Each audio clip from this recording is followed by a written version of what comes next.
Apa jadinya jika kematian dianggap sebagai kelahiran kembali, dan makam bukan digali tapi dibangun seperti rumah untuk pulang? Waruga, batu sunyi dari Minahasa menjawabnya dengan cara yang tak biasa. Di tengah tanah Minahasa, Sulawesi Utara, berdiri ratusan batu tua yang diam tapi syarat makna. Batu-batu ini disebut waruga. Makam kuno peninggalan leluhur Minahasa yang menyimpan filosofi hidup, jejak budaya, dan identitas sebuah peradaban. Waruga adalah makam batu yang digunakan masyarakat Minahasa sejak abad ke-9. Kata waruga berasal dari bahasa Minahasa. Waru berarti rumah, dan ruga berarti tubuh. Jadi waruga secara harfiah berarti rumah bagi tubuh yang telah tiada.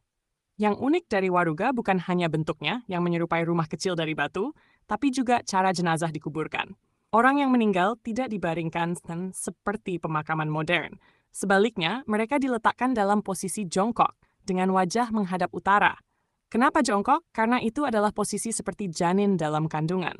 Maknanya dalam kematian dianggap sebagai awal dari kelahiran baru, kembali ke asal menyatu dengan alam semesta.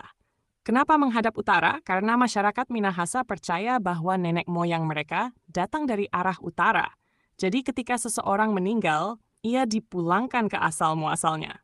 Filosofi ini menunjukkan pandangan hidup orang Minahasa yang siklis dan spiritual. Hidup dan mati adalah bagian dari satu putaran alam. Beberapa waruga memiliki ukiran simbolis di permukaannya. Ada yang menggambarkan profesi semasa hidup, seperti petani, pemburu, atau pejuang. Ada juga yang menggambarkan binatang, alat-alat, bahkan mitos-mitos lokal. Waruga bukan cuma makam, tapi juga catatan sejarah.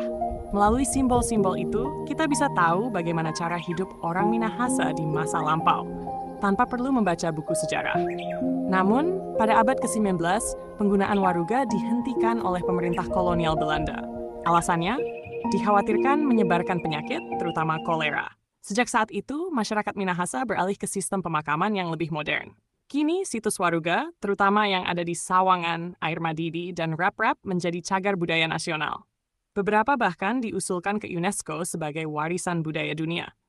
Fakta menarik lainnya ialah, setiap waruga dibuat dari satu bongkah batu utuh tanpa sambungan.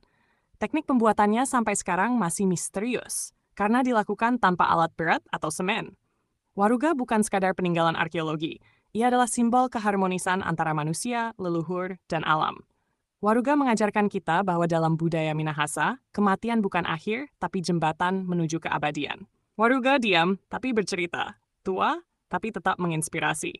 Ia mengingatkan kita untuk tidak melupakan akar dan menghargai warisan budaya yang membentuk siapa kita hari ini.